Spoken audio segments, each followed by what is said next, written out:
Hello everyone, welcome to Sairam Sampathrao education. My name is Sairam Sampathrao. ఎలా ఉన్నారు అందరూ? మీ అందరికీ తెలిసినటువంటి విషయమే, రీసెంట్గా మనం దిశ పేరుతో ఒక free daily mains answer writing సిరీస్ని స్టార్ట్ చేసుకోవడం అనేది జరిగింది for the aspirants who are preparing for TGPSC group 1 mains examination. So ఈ ప్రోగ్రాంలో భాగంగా from Monday to Saturday every single day మనం ఒక క్వశ్చన్ పిక్ చేసుకొని దాన్ని డీటెయిల్డ్గా, కాంప్రహెన్సివ్గా, పూర్తి స్థాయిలో మనం మాట్లాడుకుంటాం. ఉదయం 8 గంటలకి ఏ క్వశ్చన్ అప్లోడ్ చేసుకుంటాం అనేది మన టెలిగ్రామ్ ఛానల్లోనూ అండ్ దాంతోపాటు యూట్యూబ్ ఛానల్లోనూ అప్లోడ్ చేస్తాం.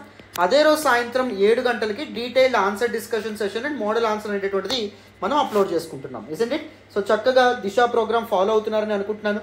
ఇలాంటి మరిన్ని ఇనిషియేటివ్స్ మా నుంచి మేము తీసుకురావాలి అంటే please do hit that big fat like button. Explanation ఎలా ఉందో కామెంట్ చేయండి. మీ ఫ్రెండ్స్ అండ్ ఫెలో ఆస్పిరెంట్స్కి కూడా మన వీడియోస్ని షేర్ చేసే ప్రయత్నం చేయండి.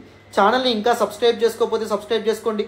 తెలుగు రాష్ట్రాల నుంచి యూపీఎస్సీ సివిల్ సర్వీస్ ఎగ్జామినేషన్ కానీ, ఏపీఎస్సీ ఎగ్జామినేషన్ కానీ, టీఎస్పీఎస్సీ ఎగ్జామినేషన్ కానీ ప్రిపేర్ అవుతున్న ఆస్పిరెంట్స్ కోసం మనం చాలా మంచి ఇనిషియేటివ్స్తో ముందుకు రాబోతున్నాం. ఓకేనా? మరి వితౌట్ ఎనీ ఫర్దర్ డిలే మనం ఈరోజు క్వశ్చన్లోకి వెళ్ళిపోదాం. అండ్ సారీ, దానికంటే ముందు ఒక చిన్న అనౌన్స్మెంట్. మనం ఉద్యమం పేరుతో ఓన్లీ పేపర్ 6కి ఒక టెస్ట్ సిరీస్ అనేటటువంటిది లాంచ్ చేయడం అనేది జరుగుతుంది. సో ఆగస్ట్ 1వ తారీఖు నుంచి ఈ పర్టికులర్ బ్యాచ్ స్టార్ట్ అవ్వడం అనేది జరుగుతుంది. సో పేపర్ 6 మీద మీకు పూర్తి కమాండ్ వచ్చేలాగా తీర్చిదిద్దే బాధ్యత నాది. 200+ model, high quality model questions and ఆన్సర్స్ని ప్రొవైడ్ చేస్తాం. అండ్ దాంతోపాటు ప్రతిరోజు డైలీ టెస్ట్లు అనేవి ఉంటాయి అండ్ వీక్లీ సెక్షనల్ టెస్ట్లు అనేటటువంటివి కూడా ఉంటాయి. డీటెయిల్డ్గా, కాంప్రహెన్సివ్గా చాలా సైంటిఫికల్ మేనర్లో డిజైన్ చేసిన ప్రోగ్రామ్. ఎవరైనా జాయిన్ అవ్వాలనుకుంటే 6305955532 ఈ నెంబర్కి కాల్ చేసి చక్కగా జాయిన్ అవ్వచ్చు. ఓకేనా? పూర్తి కమాండ్ వస్తుంది. మంచి scoring subject, Telangana movement and state formation game changer subject అంటాను నేను. దాని మీద పూర్తి అవగాహన, ఆన్సర్ రైటింగ్ అప్రోచ్, మెలకువలు తెలుసుకోవాలనుకుంటే చక్కగా మీరు జాయిన్ అవ్వచ్చు. మన mains way right way program కూడా చక్కగా రన్ అవుతుంది. మెయిన్స్ వే రైట్ వే ప్రోగ్రామ్లో కూడా జాయిన్ అవ్వాలంటే జాయిన్ అవ్వచ్చు. ఇప్పటికే మనం 970 క్వశ్చన్స్ ప్లస్ కవర్ చేసుకోవడం అనేది జరిగింది. మెయిన్స్ వే రైట్ వే ప్రోగ్రామ్లో భాగంగా సిలబస్లో ఉన్న ప్రతి కీవర్డ్ మీద మనం మల్టిపుల్ డైమెన్షన్స్లో క్వశ్చన్స్ ఫ్రేమ్ చేసుకొని డీటెయిల్డ్గా డిస్కస్ చేసుకుంటున్నాం. This count may go up to 1200 questions as well. ఓకేనా? ఎంత కాంప్రహెన్సివ్గా మల్టీ డైమెన్షన్స్లో మనం కవర్ చేస్తున్నామో ఆలోచించుకోండి. చక్కగా జాయిన్ అయ్యే ప్రయత్నం చేయండి. మీకు చాలా వాల్యుయేషన్ అయితే ఉంటుంది, అందులో సందేహం అయితే లేదు. మరి ఇప్పుడు వితౌట్ ఎనీ ఫర్దర్ డిలే మనం దిస్ పర్టికులర్ క్వశ్చన్లోకి వెళ్ళిపోదాం. అటెన్షన్ పేజెస్ వినాలమ్మా. 200 వర్డ్స్ క్వశ్చన్. టీఎస్పీఎస్సీ మనకి ఈచ్ క్వశ్చన్కి ప్రిస్క్రైబ్ చేసిన సమయం 12 minutes. కానీ 10 minutesలో ఆన్సర్ కంప్లీట్ చేసే ప్రయత్నం చేయండి. అప్పుడు కొద్దిగా ట్రికీగా ఉండే క్వశ్చన్స్ కానీ, అనాలిసిస్ ఎక్కువ అవసరమయ్యే క్వశ్చన్స్ కానీ, కంటెంట్ పూలింగ్ ఎక్కువ చేయాల్సి వచ్చే క్వశ్చన్స్ కానీ మీకు ఎక్కువ సమయం అనేటటువంటిది ఉంటుంది అనమాట, టైం ఉంటుంది. ఓకేనా? సో మరి ఎన్ని పేజెస్లో ఆన్సర్ రాయాలి? 2 pagesలో రాయడం ideal. You can go up to 2.5 pages as well. 3 pages అయితే ఎట్టి పరిస్థితుల్లోనూ దాటమాకండమ్మా. 3 pages దాటితే that will impede readability of your answer and దాంతోపాటుగా మిగిలిన ఆన్సర్స్కి మీకు టైం అనేటటువంటిది కూడా సరిపోదు. ఓకేనా? జాగ్రత్తగా గుర్తుపెట్టుకోవాలి. Right, without any further delay మనం ఏం చేద్దాం? దిస్ పర్టికులర్ క్వశ్చన్ డిస్కస్ చేద్దాం. డిస్కస్ అంటే రిటర్న్ డిబేట్ అని చెప్పి అర్థం. ఓకేనా? సో ఏమంటున్నారు? ఒక పర్టికులర్ స్టేట్మెంట్ ఇచ్చి దాన్ని డిస్కస్ చేయమంటున్నారు. Discuss the notion of Telugu jati and to what extent it has contributed to the suppression of Telangana identity. Telugu జాతి అనేటటువంటి కాన్సెప్ట్ని ఇంట్రడ్యూస్ చేయమంటున్నారు, దాని గురించి మాట్లాడమంటున్నారు. అండ్ ఈ తెలుగు జాతి అనేటటువంటి ఈ భావన ఏదైతే ఉందో, ఈ సెంటిమెంట్ ఏదైతే ఉందో, అది తెలంగాణ అస్తిత్వాన్ని, తెలంగాణ యొక్క ప్రత్యేకమైనటువంటి కల్చరల్ డిస్టింక్టివ్నెస్ని ఏ విధంగా తొక్కివేయడం అనేది జరిగింది, సప్రెస్ చేయడం అనేటువంటిది జరిగింది. 1956లో ఉమ్మడి ఆంధ్రప్రదేశ్ ఏర్పాటైనప్పటి నుంచి మనం గమనిస్తే 1970ల వరకు కాంగ్రెస్ పాలన కొనసాగడం అనేది జరిగింది. సో ఇందిరాగాంధీ విధించినటువంటి ఎమర్జెన్సీ కానీ, ఆవిడ తీసుకొచ్చినటువంటి పాలసీస్ కారణంగా దేశవ్యాప్తంగా చాలా రీజనల్ పార్టీస్ ఎమర్జ్ అవ్వడం అనేది జరిగింది, ముఖ్యంగా సదరన్ పార్ట్ ఆఫ్ ఇండియాలో, దక్షిణ భారతదేశంలో.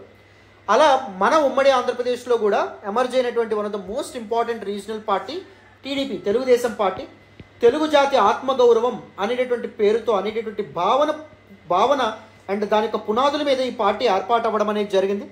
And the broader scope of Telugu unity and Telugu heritage, Telugu richness of Telugu land, ఆ బ్రాడర్ స్కోప్ అండ్ సెంటిమెంట్ ఏదైతే ఉందో దాని నీడలో మన తెలంగాణ యొక్క ఐడెంటిటీ కానీ, అస్తిత్వం కానీ ఎలా ప్రాముఖ్యతని కోల్పోవడం అనేటటువంటిది జరిగింది అని చెప్పి మాట్లాడమంటున్నారు.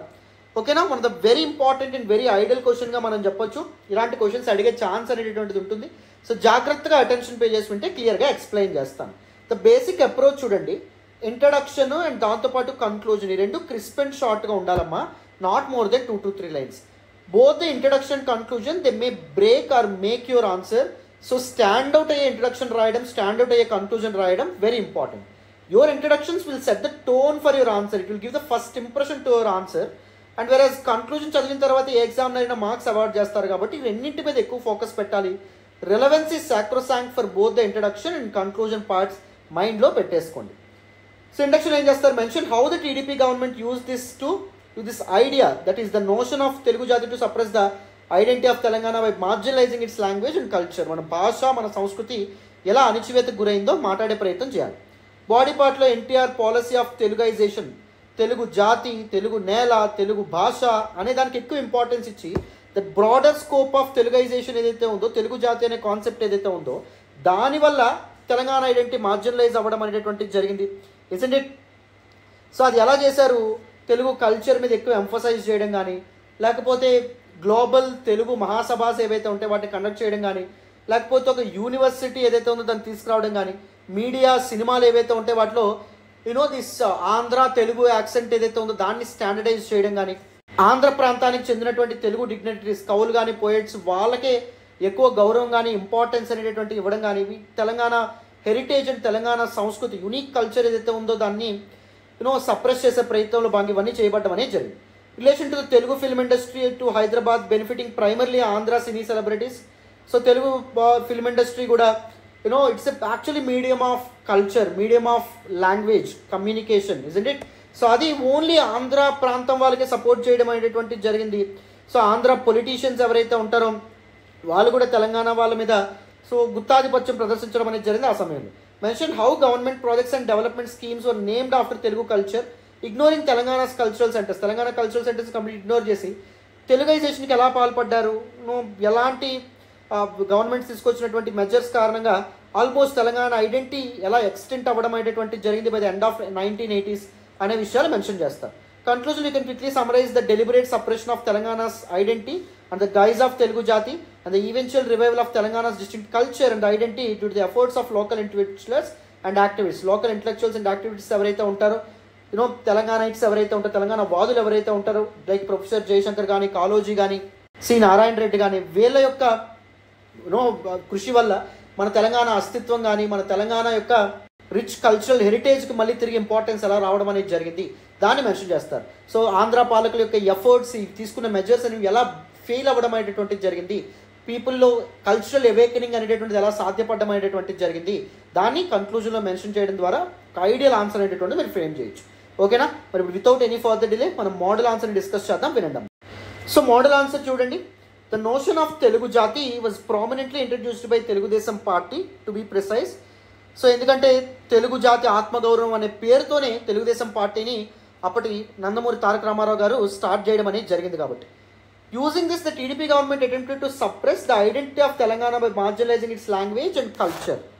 సో అప్పటి గవర్నమెంట్స్ యొక్క మెజర్స్, వాళ్ళు తీసుకున్నటువంటి డెసిషన్స్ కారణంగా తెలంగాణ యొక్క లాంగ్వేజ్, భాష కానీ, కల్చర్ కానీ కంప్లీట్గా నిర్వీర్యం అవ్వడం అనేటువంటిది జరిగింది. తెలంగాణ అస్తిత్వం ఏదైతే ఉందో గోస పెట్టడం అనేటువంటిది జరిగింది. So first Teluguisation of TDP one of the prime reasons behind prominence of Telugu jati and marginalisation of Telangana identity or Telangana's culture. NTR's policy, chief minister NTR policy of తెలుగైజేషన్ని అడాప్ట్ చేసుకోవడం అనేది జరిగింది. దాని కారణంగా తెలంగాణ ఐడెంటిటీ అనే ఆ బ్రాడర్ స్కోప్లో తెలంగాణ ఐడెంటిటీ మార్జినలైజ్ అవ్వడం అనేటటువంటిది జరిగింది, నిర్లక్ష్యానికి గురి కావడం అనేది జరిగింది. సో తెలుగు జాతి యొక్క Telugu language, literature, dance, arts promotion కోసం ఒక యూనివర్సిటీని ఎస్టాబ్లిష్ చేయడం అనేది జరిగింది. తెలుగు ఐడెంటిటీకి ఇంపార్టెన్స్ ఇచ్చారు కానీ తెలంగాణ కల్చరల్ హెరిటేజ్కి ఇంపార్టెన్స్ ఇచ్చారా? ఇవ్వలేదు. ట్యాంక్ బండ్ స్టాట్యూస్, ఐడల్స్ యొక్క కాంట్రవర్సీ కూడా ఒకటి ఉంది. 33 statues of Telugu dignitaries were installed mostly from the Andhra region, Nannaya, Tikkana, Vemana etcetera, ignoring significant figures from Telangana like Kolanapaka, Vemulawada, Alampur, ఇలాంటి వాళ్ళందరినీ కంప్లీట్గా ఇగ్నోర్ చేయడం అనేటటువంటి జరిగింది. కల్చరల్ క్యాపిటల్స్ అమరావతి, తిరుమల, తిరుపతి, వీటినే కల్చరల్ సెంటర్స్గా డిక్లేర్ చేశారు, వాటికే ప్రామినెన్స్ ఇచ్చారు. కానీ Telangana cultural centres like Yadadri కానీ, వేములవాడ కానీ వీటికి ఇంపార్టెన్స్ ఏమైనా చేయిందా? లేనటువంటి పరిస్థితి. The statue of Buddha was installed in Hussain Sagar. The reason being to safeguard Telugu culture, Telugu సంస్కృతి ఏదైతే ఉందో దాన్ని ఇది చేయడానికి, రైట్. అక్కడ ఈజీగా ఒక తెలంగాణ కల్చర్ ఉట్టిపడే విధంగా ఒక ఇంపార్టెంట్ స్టాట్యూని ఇది చేయొచ్చు. బట్ స్టిల్ చూడండి ఎలాంటి దీనికి పాల్పడడం అనేది జరిగిందో. Film industry shift as well. Measures were taken to move the Telugu film industry from Madras to Hyderabad using Telangana land. తెలంగాణలో ల్యాండ్స్ని, భూముల్ని వాడుకున్నారు, కానీ బెనిఫిట్స్ ఏవైతే ఉంటాయో వాళ్ళందరూ ఆంధ్ర వాళ్ళే పొందడం అనేటువంటిది జరిగింది. తెలంగాణ యొక్క రిసోర్సెస్ని వాడుకున్నారు, తెలంగాణ యొక్క కల్చర్ని అపహాస్యం చేశారు, ఇవన్నీ చేయడం అనేటువంటిది జరిగింది.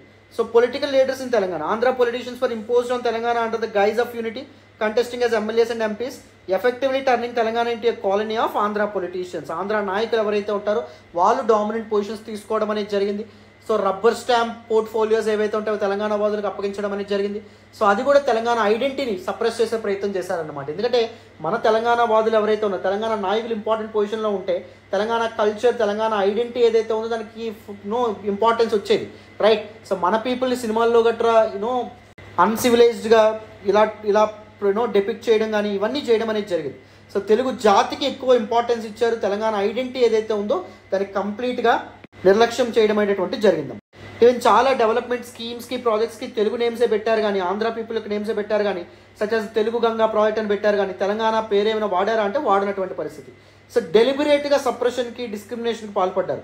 Through these measures the TDP government pursued deliberate policy of suppressing Telangana's identity under the guys of unity and notion of Telugu. Telugu వాళ్ళందరూ ఒకటవ్వాలనేటటువంటి ఒక ఫోర్స్ఫుల్ ఇదేదైతే ఉందో, నోషన్ అండ్ సెంటిమెంట్ ఏదైతే ఉందో దాన్ని ఇన్సర్ట్ చేశారు, కానీ మన Telangana identity and Telangana cultural heritage ఏదైతే ఉందో దానికి తూట్లు పడవడం అనేటువంటి జరిగింది. By the end of 1980s 1980ల చివరి నాటికి this separation led to A near extension of Telangana identity.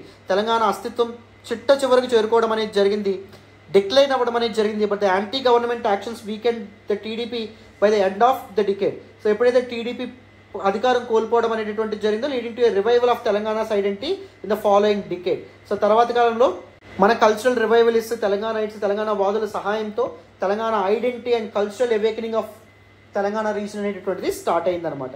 Conclusion చూడండి, క్రిస్ప్ అండ్ షార్ట్గా ఉండాలమ్మా, స్టాండ్ అవుట్ అయ్యే విధంగా ఉండాలి, గుర్తుపెట్టుకోండి. 1980sలో separation of Telangana identity was pursued అనే large scale and the pretext of Telugu jati and unity of the Telugu people. Of course ఈ efforts government ఇది పెట్టినప్పటికీ the distinctiveness of Telangana culture, మన ప్రత్యేక తెలంగాణ సంస్కృతి, దాని యొక్క అద్భుతమైనటువంటి చరిత్ర ఏదైతే ఉందో దాని ముందు ఎలాంటి సప్రెషన్ తాళలేదు. It highlighted by the Telangana intelligence. Telangana మేధావి వర్గం వాళ్ళు దీన్ని హైలైట్ చేశారు. These intellectuals played a crucial role in enlightening the Telangana community, keeping the idea of a separate Telangana alive, which resurfaced during the second phase of Telangana movement. So the latter phase of Telangana movement lo, so ఈ cultural identity కోసం first ఏదైతే ఉంటుందో, cultural awakening ఏదైతే ఉందో start అవ్వడం అనేది జరిగింది. That actually triggered, that actually intensified the movement for separate statehood అనే విధంగా మనం చెప్పొచ్చమ్మా, రైట్. అందరికీ అర్థమైంది అనుకుంటున్నాను, క్లారిటీ వచ్చిందని అనుకుంటున్నాను. సో ప్రతిదీ అర్థం చేసుకున్నారని అనుకుంటున్నాను. This all about this particular session. So చక్కగా మనం మెయిన్స్ వే రైట్ వే ప్రోగ్రామ్లో జాయిన్ అవ్వండి. ఇలాంటి చాలా మంచి ఆన్సర్స్తో మనం చాలా చక్కగా అంటే ఆల్ ద టాపిక్స్ మనం కాంప్రహెన్సివ్గా డిస్కస్ చేయడం అనేటువంటిది జరిగిందమ్మా. సో అరౌండ్ చెప్పాను కదా 970+ క్వశ్చన్స్ ఇప్పటికే మనం కవర్ చేయడం అనేది జరిగింది మెయిన్స్ వే రైట్ వేలో. ఇంకా మనం 200+ క్వశ్చన్స్ కవర్ చేయాల్సి ఉంది. సో 1200 పైగా క్వశ్చన్స్ సహాయంతో మనం ఆల్ ద డైమెన్షన్స్లో వేరియస్ టాపిక్స్ని డీల్ చేస్తూ ఉన్నాం. Make use of this opportunity. Even ఉద్యమం టెస్ట్ సిరీస్లో జాయిన్ అయితే Telangana movement and state formation నేను చెప్పేది వినండి, చక్కగా మీ చేతుల్లో ఉంటుంది. మీరు మంచిగా రాయగలుగుతారు. బెటర్ ఇన్పుట్స్ అనేటువంటి ఇస్తాను. Detailed evaluation, very elaborated evaluation and feedback అనేటువంటిది కూడా మీకు ఉంటుంది, right. Thank you so much. మరి నెక్స్ట్ క్లాస్లో కలుద్దాం. బాయ్ నాన్న.